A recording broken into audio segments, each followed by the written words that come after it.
All right. Hello, Facebook world. This is Charlotte Burnett with Organizing Together. We're going to talk with our lead generation coordinator and consultant, Nicole Reed, about medication-assisted treatment, or otherwise known as MAT. So I'll just give Nicole an opportunity to provide a little bit of background on herself and how she came to work in this field. So welcome, Nicole. Thank you for talking about this with us today. Hi, Charla. Thank you. So became a substance abuse therapist in a rather roundabout way. My degree isn't actually in counseling or psychology, which most people's is. My bachelor's is in criminal justice and organizational communication, and my master's is in sociology. I was a probation officer in Royal Oak for 5 years, and I started a drug court there. I also taught college for a few years. And then when I left Royal Oak, I was just looking for jobs and found one as a therapist and applied for it. And when they heard about my drug court experience, they hired me basically to fix their drug court contract.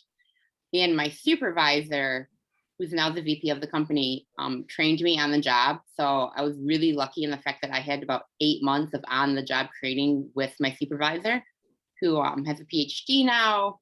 And she was really, really just a brilliant person. She knew so much about mental health and addiction. So that is where my training came from. But I worked at Sacred Heart for 6 years. It was, when I started, it was just a methadone clinic, and we did some other outpatient. But about 2 years before I left, we started prescribing Suboxone and Vivitrol as well. And I was part of the team that piloted the Oakland County Jail MAT program. So what that means is we went into the jail and provided medication-assisted treatment there. And then I did all of the counseling for that program for about 1.5 years before I left Sacred Heart. I also worked for Catholic Charities for almost 2 years, again, running groups in the St. Clair County Jail. This time it wasn't MAT, but it was still substance abuse IOP. So just a disclosure, I'm not currently employed for a substance abuse agency. I work for OT, and please don't look at this as therapy or medical advice. This is for informational, educational purposes only. And I have some links in the event itself about where you can go to get substance abuse treatment. Thank you for that clarification. And maybe it'll be good for me to just talk a little bit more broadly about why this is so important to Organizing Together, and why we kind of wanted to bring you to discuss this with a wider audience. So some of you may know that Organizing Together has been working with overdose prevention organizations across the state of Michigan. The reason we are so passionate about this specific topic is because we truly believe that substance use is a mental health crisis and not a crime, and should be treated outside of the criminal justice system in a way that's actually going to help facilitate recovery.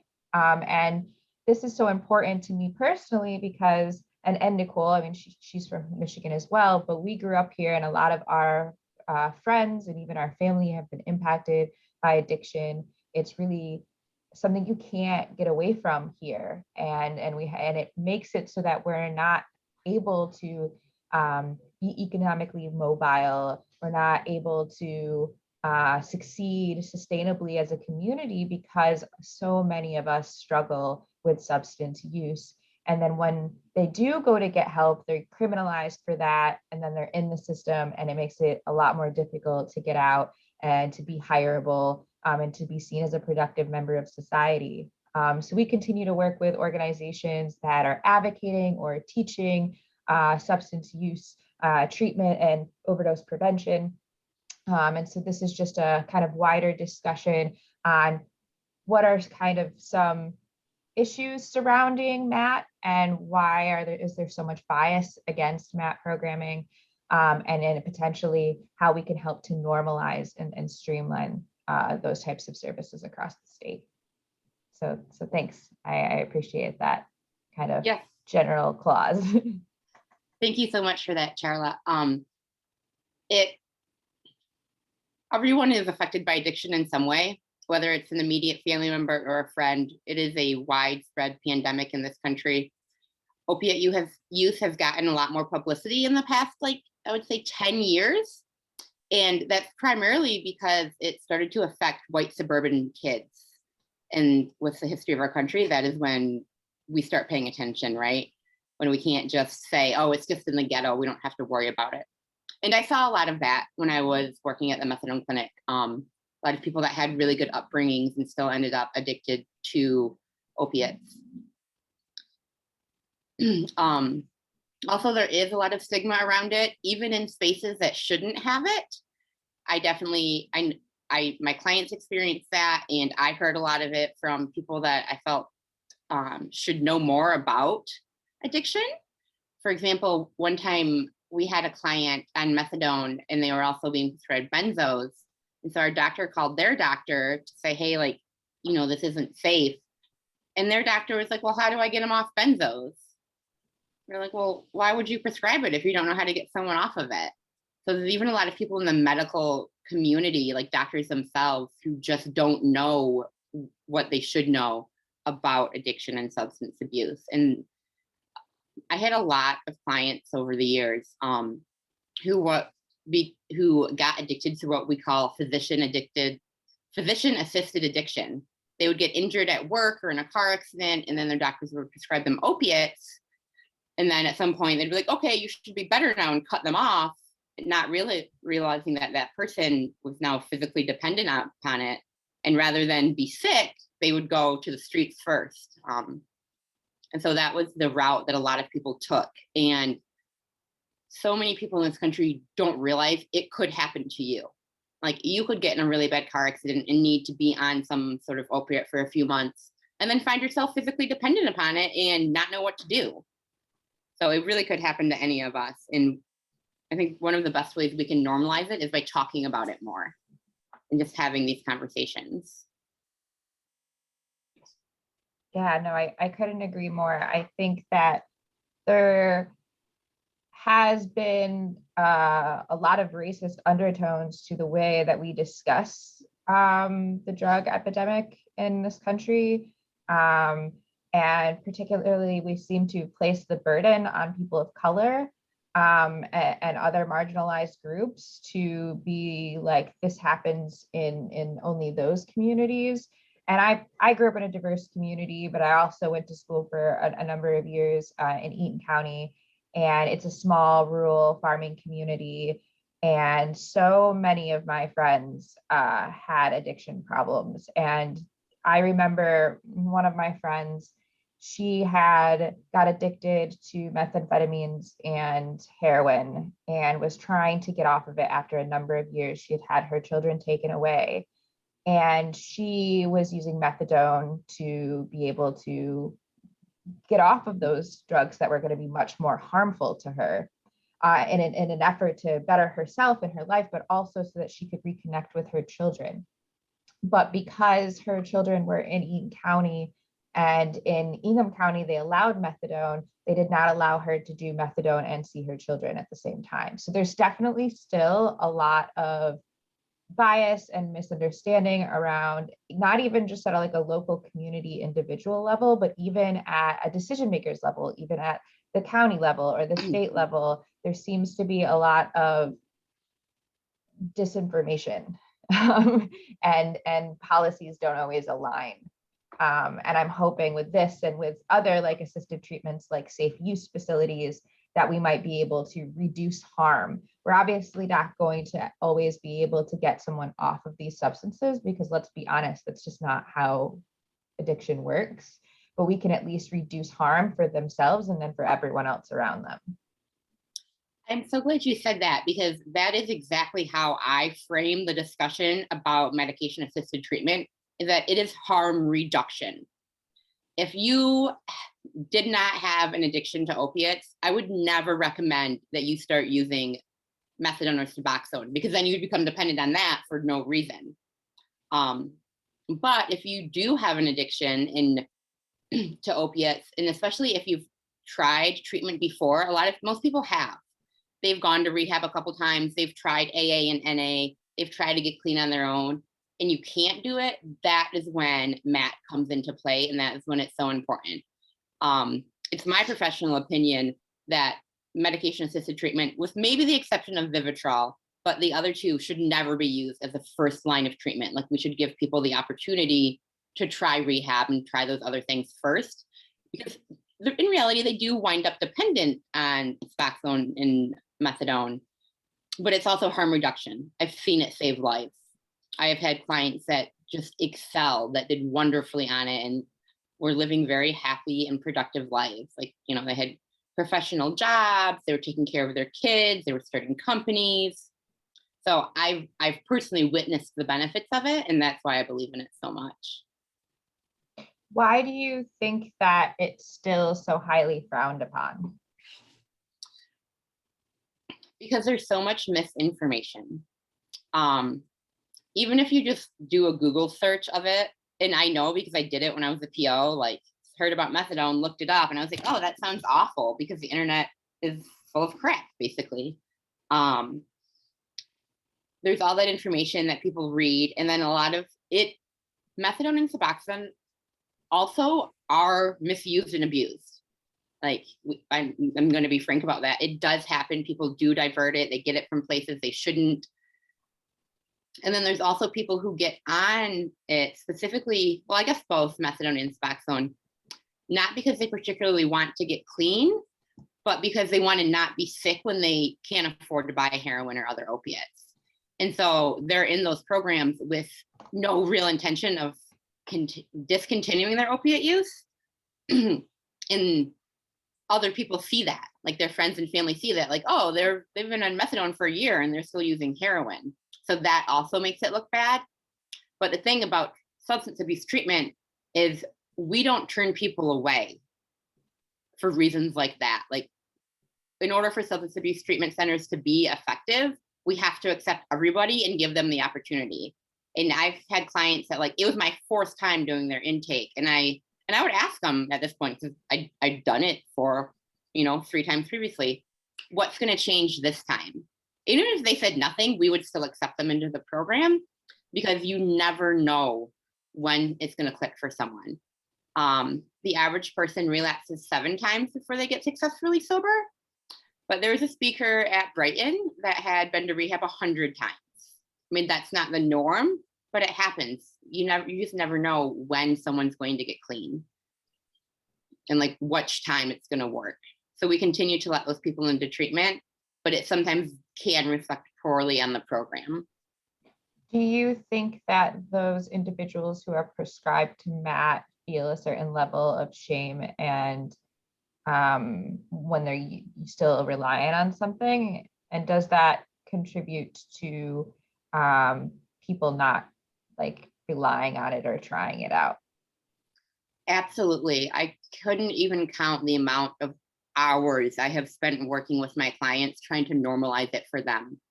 And I compare it to, my go-to comparison is insulin. If you're diabetic, you would need insulin to stay alive. And you have an addiction, and it is a disease. The medical community is in consensus about that. And so you need a medication to treat that. But I've also watched several clients get off it too soon. You'd be like, oh, I've got 6 months clean, I can get off. And I would be like, no, 6 months isn't long enough. Like, you don't realize what's going to happen when you get off of this. And so they'd come off too soon and relapse and be right back. And it was that shame. They felt like kind of gross coming to a methadone clinic every day. They definitely felt like it was controlling their life, because in the beginning, you do have to show up every day. At 90 days clean and compliant, meaning you're not testing positive for other substances and you're attending your treatment sessions, which are individual and group, clients would be eligible for take homes, but a lot of people couldn't meet both of those requirements. And so they were stuck coming every day, and they would start to feel like, this is taking over my life. Like, I got on this so that I didn't have to think about drugs all day, every day, and I still have to come here every day. Yeah, and so they would end up detoxing too quickly. Yeah, I think that type of we all feel this weird certain level of guilt anytime we have to rely on a substance for like our long-term mental health and sanity. I mean, I feel this way myself in regards to using antidepressants. It really bothered me up until I got postpartum with my son, and then it was kind of like medically necessary for me to do so. But even still, it came with this level of guilt of like, I feel bad about being reliant on this. But like you said, people with other illnesses like who need insulin, like those with diabetes, they it's okay. You would never like feel the same level of shame.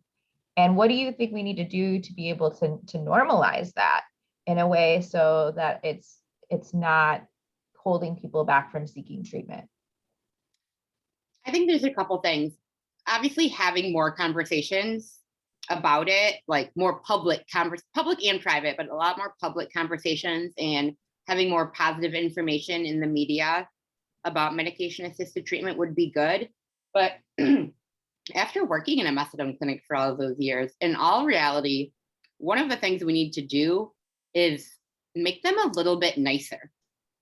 And like, they need better funding so that they can afford to pay the staff more, because the people at the front desk checking them in, we call them support staff, basically glorified secretaries making $10 an hour, and they weren't always at their best. And they definitely were not trained in substance abuse and mental health to like even always be as kind as they should to people. And for me, that's what I see as part of the problem, is even when you get there and you're willing to get on it, a lot of clients would feel that they weren't even being treated that nicely. And that really stems from a lack of funding for those clinics. Yeah, that's really sad. And I think that is a huge contributor to why people don't seek out help, because when they are seeking out help, they're going to, like you said, clinics that are old and underfunded and dirty. They're having to be around people who have other mental health issues on top of their addiction, which it can make things feel uncomfortable at certain times when you feel like you're in a space where you're like, I'm not like everybody else. Like, this isn't for me. This is for somebody else, because they see themselves as separate from what could have eventually happened to them, right? Mm-hmm. And so I think that stops a lot of people from seeking treatment. As someone who has had like family and loved ones who have been impacted by not being able to seek treatment out of just sheer fear of embarrassment, who, would go to great lengths to lie to, their family about it. And it just makes me sad, because I feel like it wouldn't have been quite like an issue like that had our community as a whole just been more accepting and supportive of people in recovery. But yet we still vilify it, when at least for all of my personal experience with drugs and alcohol, my friends started incredibly young, like using alcohol at 12, 13, started doing harder substances at 14, at 15, when their brains are still developing. So to say that someone who then develops a full-blown heroin addiction by the time they're 18, 19, 20, it's like they've been conditioned as a child to need these substances to feel good, to feel numb, to, make that life feel bearable. Because when you're in withdrawal, it is the worst feeling in the world. I've only had to do it off of cigarettes, but I can tell you just that felt horrible to me. So when I've watched other people go through the detox process, and I just remember the people that I've been around, they kept saying like, I'm so embarrassed that I have to do this in front of you. And that made me so sad, because I loved them. Like, I would do anything for them. And I just want to build a space in our community where those people are not looked down on, but they're like reassured that they're still loved regardless of these mistakes, particularly when these mistakes they happen when they're children. And the research on that says that the younger you start using any substance, the more likely you are to develop a full-blown addiction. So one of the preventative matters that's discussed in the recovery community is literally trying to get kids to wait until they're 18. Like the longer we can get them to wait, the older they are when they start, the less likely it is to develop an addiction. Because the kids do experiment with drugs. Like that's for a lot of young people, that's part of adolescence. But the younger they start, the worse it is for them. No, I completely agree. And it's like such a struggle to me because I hear a lot of people, because I moved away from Lansing, I fled very, very quickly, because all of my friend group at that time, the full impacts of our experimentation and mistakes that we had made as teenagers, as children, really started to scare me. My friends were overdosing, my friends are in prison, and a lot of them, like I said, like none of them have custody of their children. And so then I see that as something that's then going to be transgenerational with those children whose parents weren't able to be there, because they're going to have something that they have to go through and experience. And I think that that's how it happens. And we've seen over and over again that it was their parents who also had addiction, but weren't able to seek treatment, again, usually because the community didn't offer quality treatment at an affordable price. And two, when they did, the quality of treatment made them feel so horrible. And it's sad because you kind of hinted at this earlier, like sometimes the people working in these clinics and working around people using substances are not always the nicest people to their patients. Yeah. And it's because they're overworked and underpaid, and that because that tension just builds. But what can we do as a community to start supporting both the preventionist, so that there's not this level of burnout where they start treating their patients poorly, and then also we're able to provide space in our community for individuals seeking help, so it's not a place of shame? A big component of the answer to that question is insurance reform,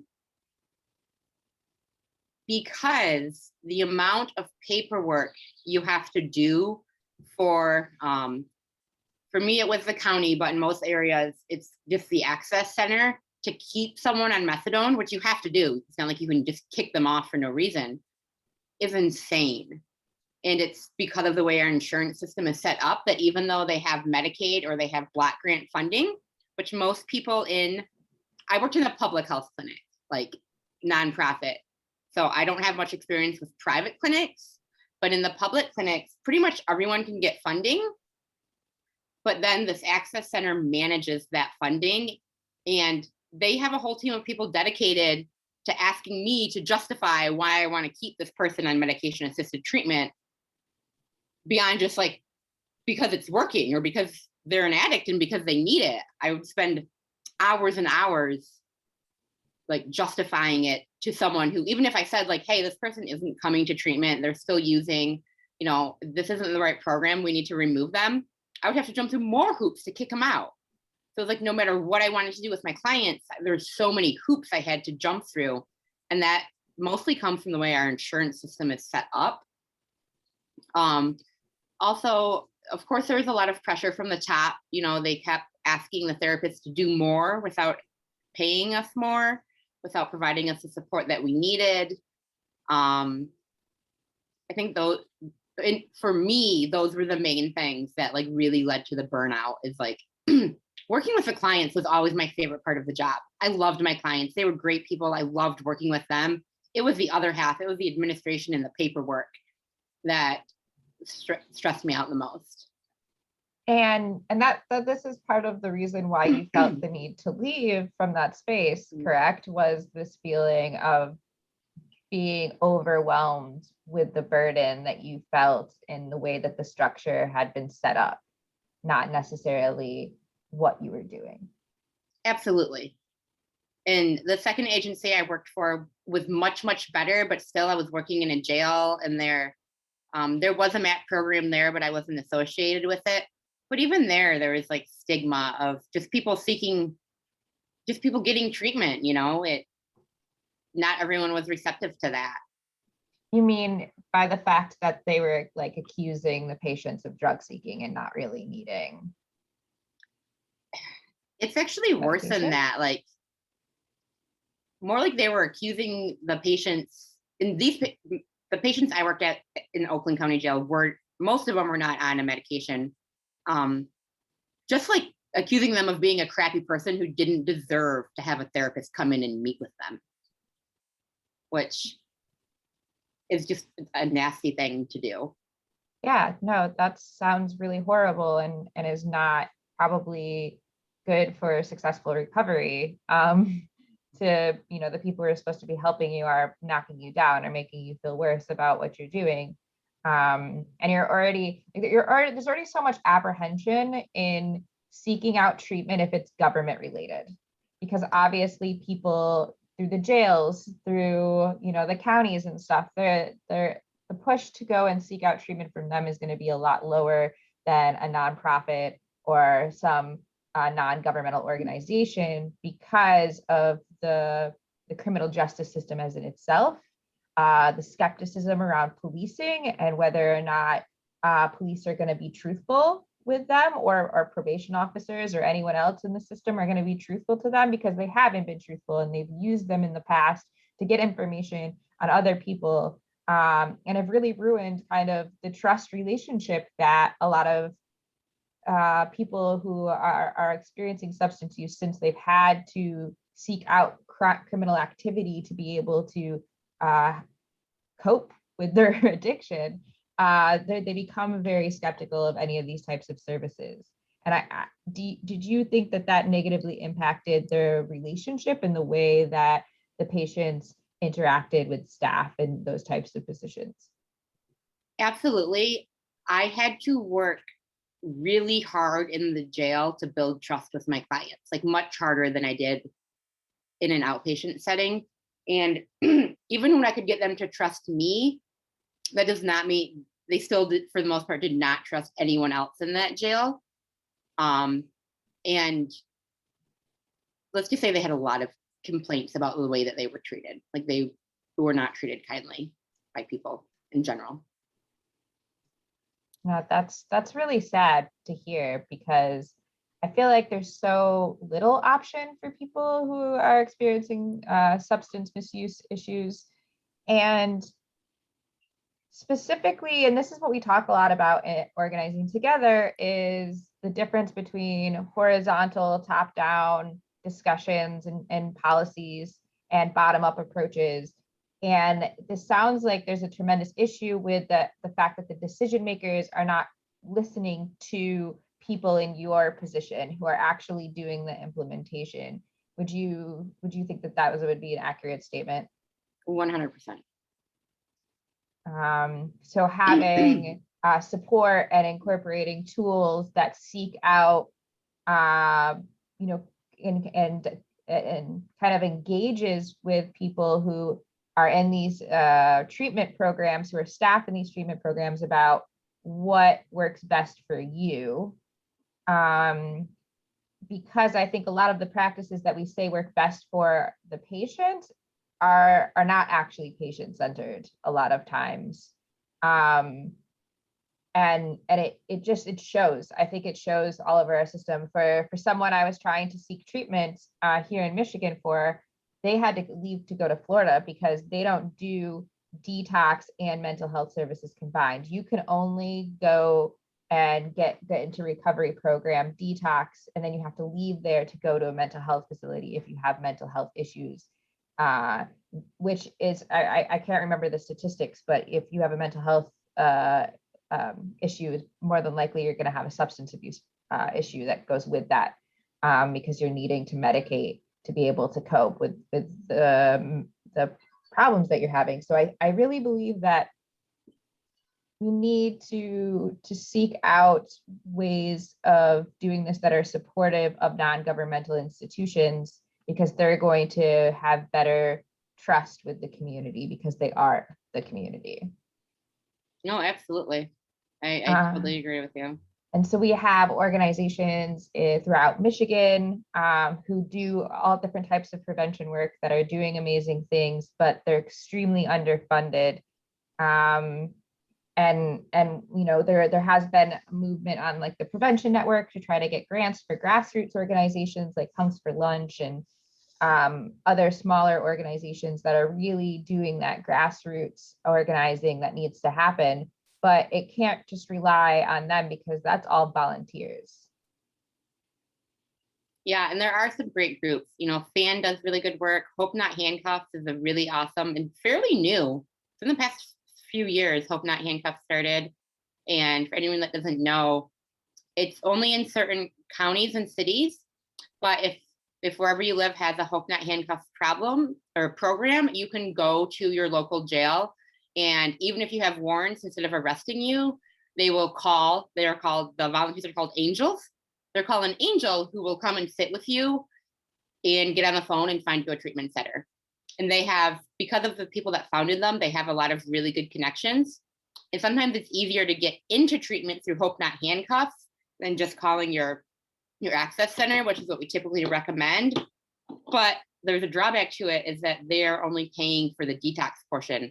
And most people need more than 3 to 4 days of detox. They need, I mean, a minimum of 21 days of treatment. So it's a really awesome program, but it's not everything. We still need more. It's very limited in funding and access to resources. Yeah. So yeah, I feel like we've been repeating ourselves for years about like the fact that we need more funding for this specific issue. And now, of course, with COVID and the pandemic, it's kind of been like set to the side and it's not really in public debate. Like I have not heard a candidate for Lansing mayor talk about substance use and what they're going to do about recovery. And that's maddening to me because it really, I mean, Lansing in itself, I'm not sure how Port Huron is, but we have like over 22% poverty level, very, very apparent and very visible substance use problems. You can see it here. It's definitely gotten worse in the last couple of decades. And many of these people, of course, don't have access to housing. A lot of them are women and minorities and trans folk who are already at risk, who are also then, you know, rendered literally without any resources at the end of the day. And then you hear about, you know, the Salis Center and the Women's Development Center here in Lansing getting less and less support, and them like needing to reach out to individual funders and to the community to help support them. And at the end of the day, these types of centers who specialize in specific support for a subgroup are probably the ones that are going to be getting them into programs like Matt, into recovery programs, because it's the only safe space that we have. Yeah, absolutely. We have Port Huron, St. Clair County actually has a really amazing recovery community. I was shocked by how amazing it was when I moved back here after living in Oakland and Macomb County for 10 years. But it was prior to COVID, but they still one of the like best places in Port Huron, the best resources for people with addiction, mental health, homelessness issues, the center. For some reason, and obviously there's a political reason behind it, but they were forced to like shut down the main location they had and move somewhere else. And the location they had was better than where they were forced to move.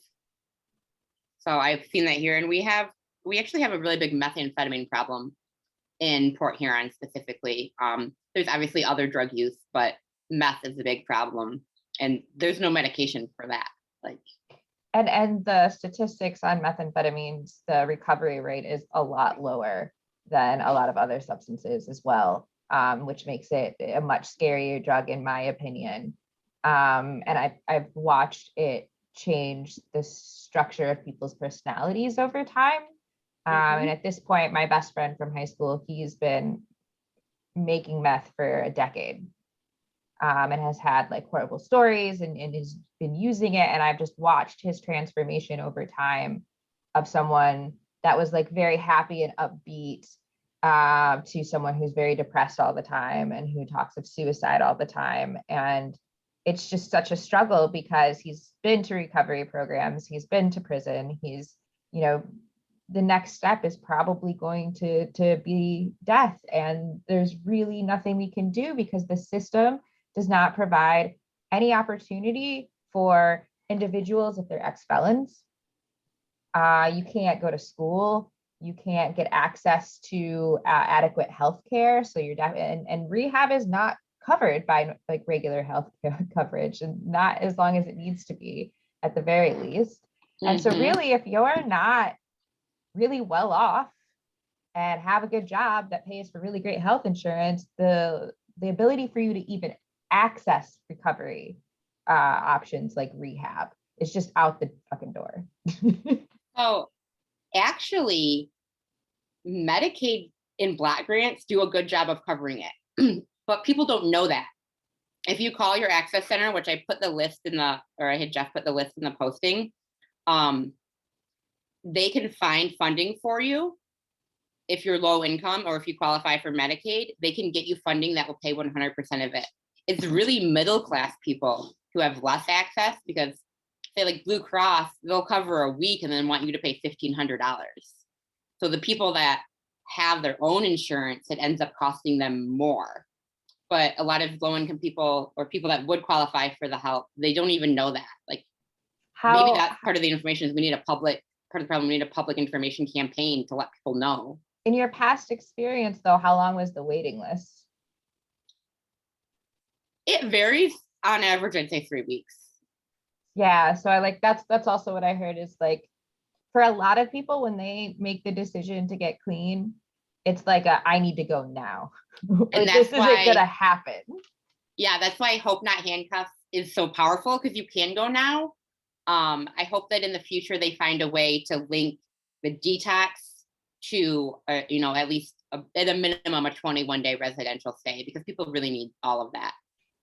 Definitely need at least that amount of time, I think, and to help, because also people forget, they're like, okay, not only do you have to detox, but more than likely there's probably an underlying mental health condition. It's going to take like a month or 2 months for a trained psychologist to like really understand and see your behavioral patterns change over time, because it's not just the withdrawals, it's not just the detoxing, it's like you need time to like really allow someone to get to know you, and you can't expect your doctors to get to know who you are in 3 weeks.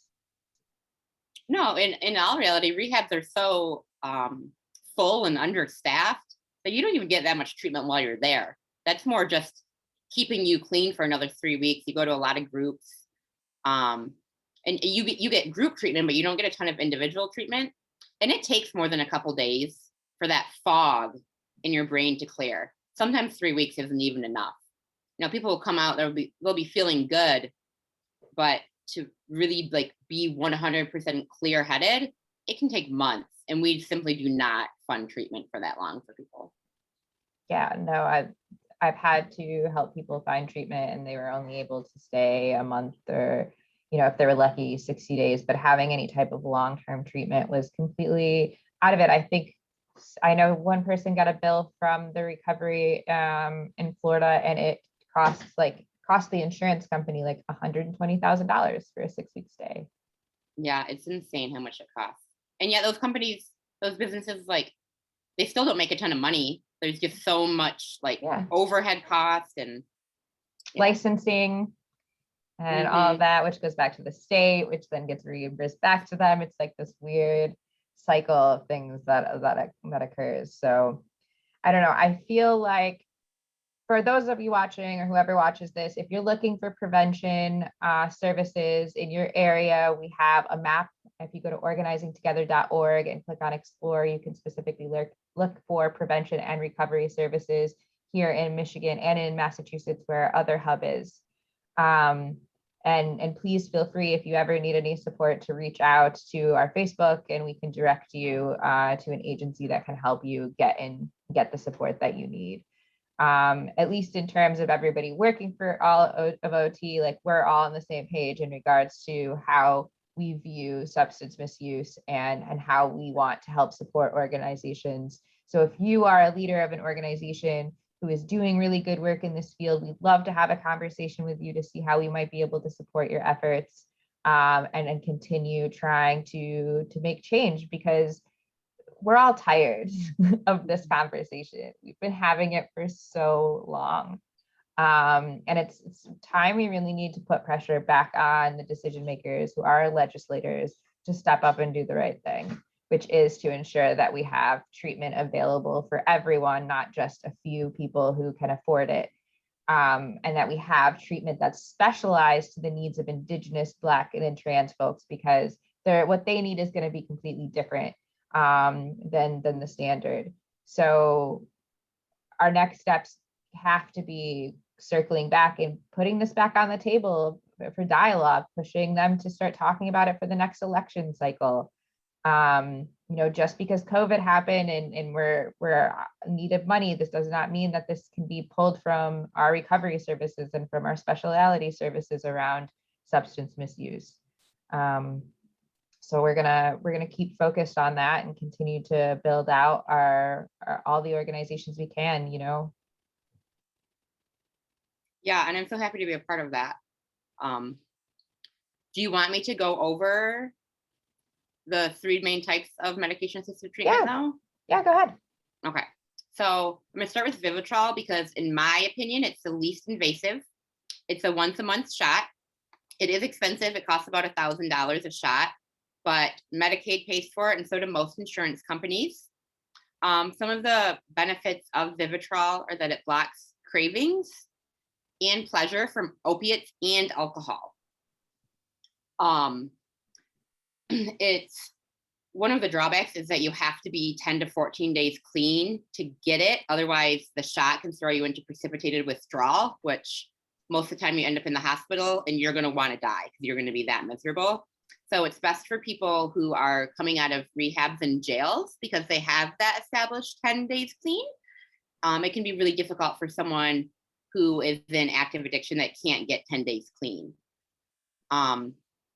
It does not treat pain, where the other 2 are effective for pain management. So it's not good for people with chronic pain. However, if you were on Vivitrol and you got into, say, a car accident and needed pain management, an anesthesiologist could provide that for you. They just have to know that you're on Vivitrol so that they can increase the amount of medication they give you to the point that it's effective. So you get a bracelet or a necklace identifying that you are on Vivitrol to wear in case that happens to you. One of the best parts about it is there's almost no side effects other than site injection pain, which in all reality, if the nurse shakes it for a whole minute like they're supposed to, most clients report that it didn't hurt that bad. And there's no withdrawal symptoms. If you get it and you're like, hey, that made me feel funny, I don't want it, you just don't get it again.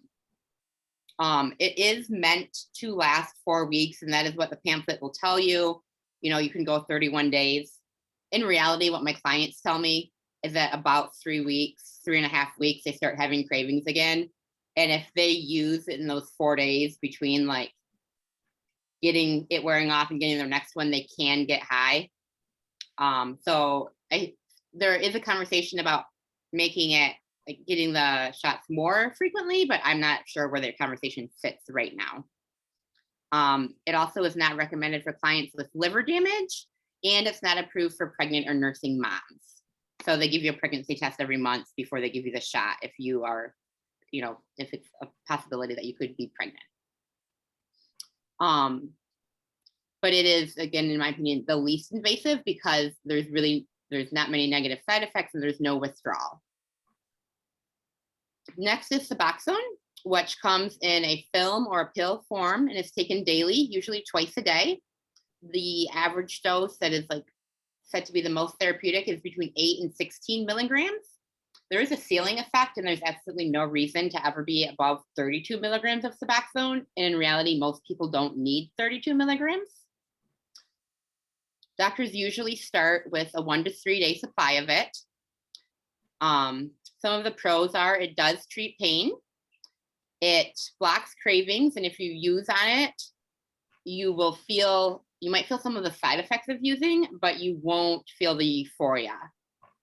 It does eliminate withdrawal symptoms. It can be prescribed in MAC clinics, and some primary care doctors have a special license where they can prescribe it. but that's limited and they have to go through specialized training in order to get that. Not every PCP is able to do that. All MAT clinics require counseling and drug testing, and providing someone with a medication for their addiction isn't enough. They also need counseling. Like, it's more than a physical addiction. Addiction destroys your entire life. It takes everything people have. I've had clients to the point that they were homeless, they had lost their kids, their family wasn't speaking to them, they had nothing. So just giving them a medication to make them feel better is not going to be enough. They're going to need that emotional support too. And so that is one of the benefits of going to a MAT clinic as opposed to a primary care doctor, is they're going to mandate that you attend that treatment even when you don't want to, because they know that you need it. They do also do drug testing. It is approved for pregnant and nursing moms, but if you are on Suboxone or Methadone and you get pregnant, your doctor won't let you come off. Of course, people can go rogue and do it anyhow, but it's not medically recommended to come off of it because the withdrawal symptoms could kill the baby. It does have Narcan in it, naloxone, so you can't inject it. The Suboxone brand of it does. There's another brand, Subutex, that doesn't have Narcan, but it's much harder to get these days. And so if you just take your Suboxone in like the film like you're supposed to, the Narcan doesn't really do anything. But however the drug is designed, if you crush it up, inject it, whatever, then the Narcan hits you first, and it's just going to throw you into withdrawal instead of get you high. Some of the cons are that it is easily and frequently abused and sold. There are a lot of people who will go get on Suboxone with good intentions, and then they take it and they realize, well, they don't feel sick, they don't feel high, so they'll sell the rest of their script and go buy heroin. And that's why doctors only give you a 3-day supply at the beginning. And it is a prescription too. It's not like Methadone where it's dispensed at the clinic.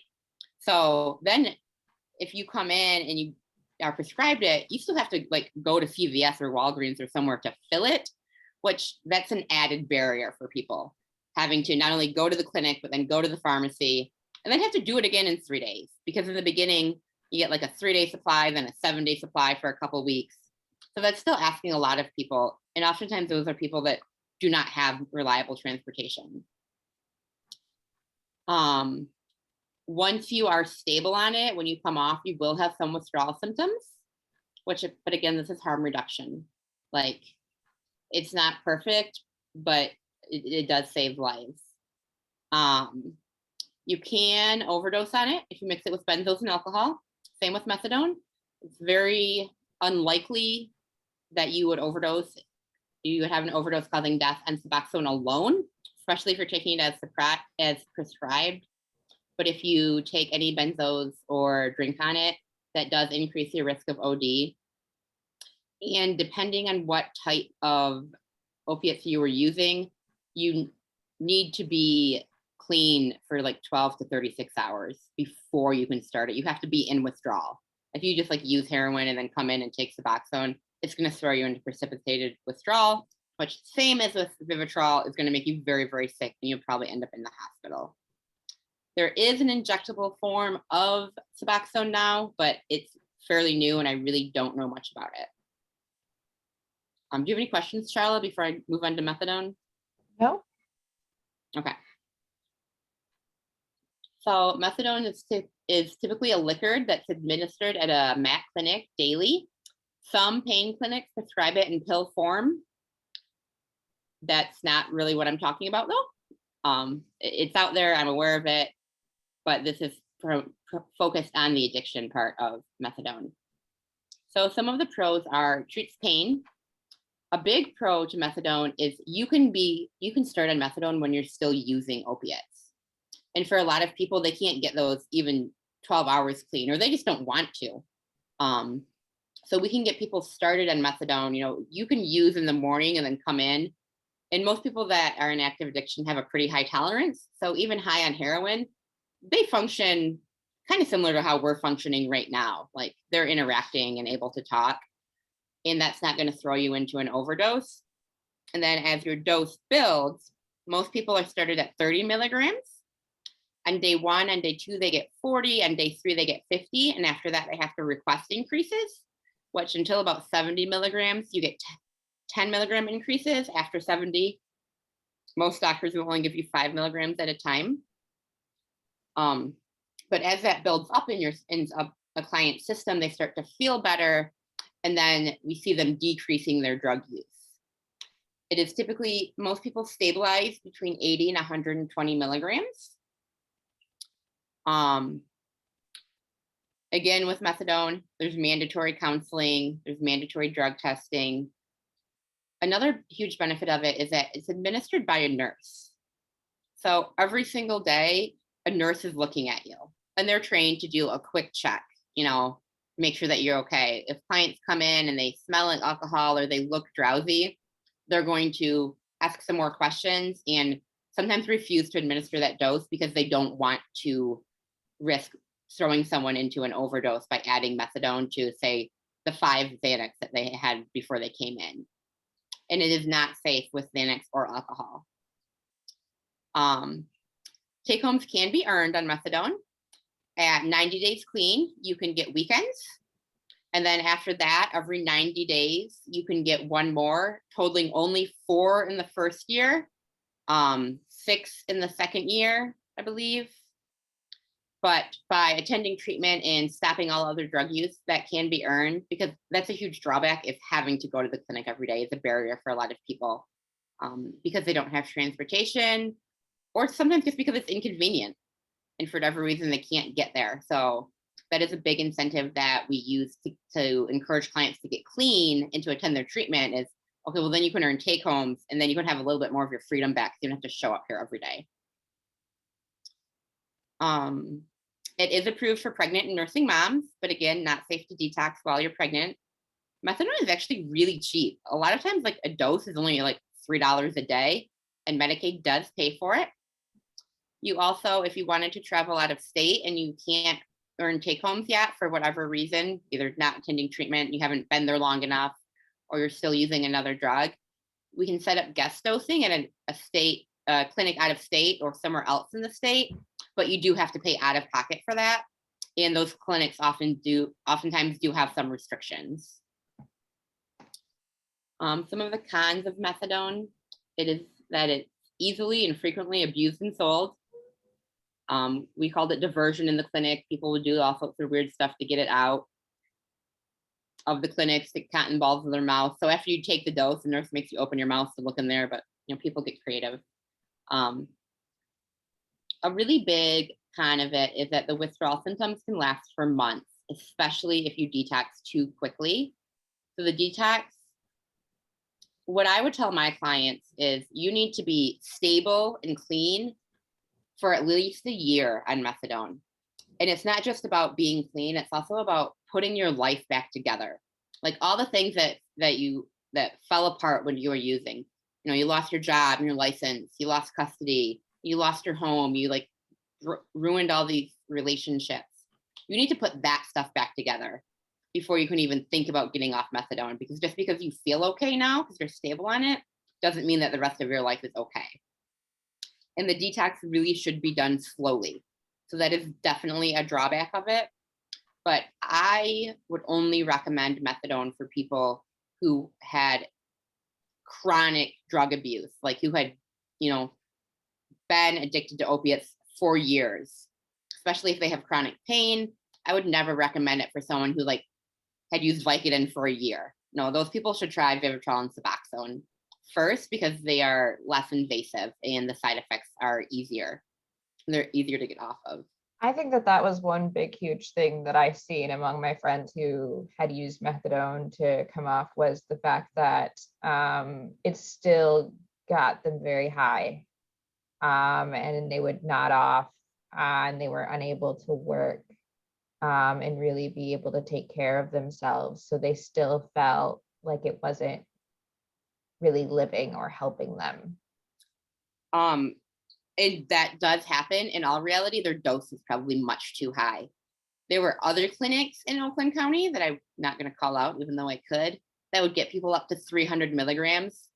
And there's just not a need for that. That's totally unnecessary. And those people would be sedated and unable to function. But for most people staying in that window of 80 to 120 milligrams, they feel, again, pretty normal, like how you and I feel right now, as close to normal as they're going to get, because long-term opiate use does damage your brain. Yeah. But the methadone acts on the same receptors as opiates, so it makes them feel as close to normal as they can. I think that that's the hardest part for friends and family, is that they expect once they've completed treatment for that person to go back to normal. And we need to accept that after long-term drug use, heavy drug use, that their person is not going to be the same person they were. No, they're not. And the other thing that friends and family often don't see and realize is the amount of trauma people experience in active addiction. You know, as a therapist, I hear a lot of it, but I know that my clients don't go around telling their friends and family how they were held at gunpoint and raped because they're ashamed, or, you know, all of the terrible things that they did in the course of their addiction. And so not only do they have this addiction that's changed their brain, now they have all this trauma that without proper treatment, they don't know how to deal with. And even with treatment, it doesn't go away. They still have to live with that. And that's part of why we see that change in them.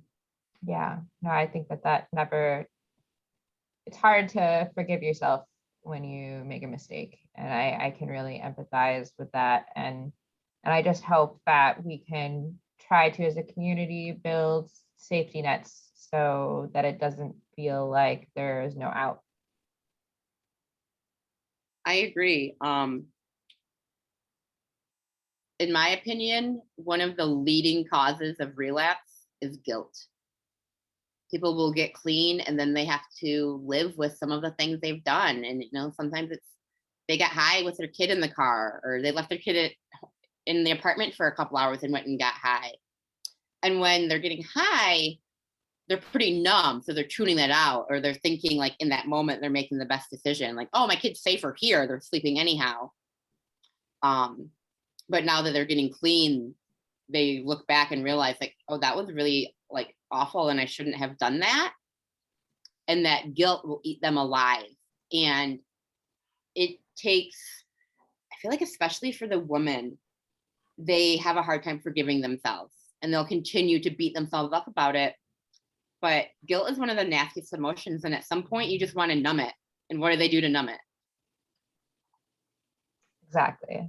They get high, right? Like, exactly. So that's another topic that I would just spend hours and hours working on my clients with. And another thing that I frequently told them is that lying and all those bad behaviors, those are symptoms of a disease.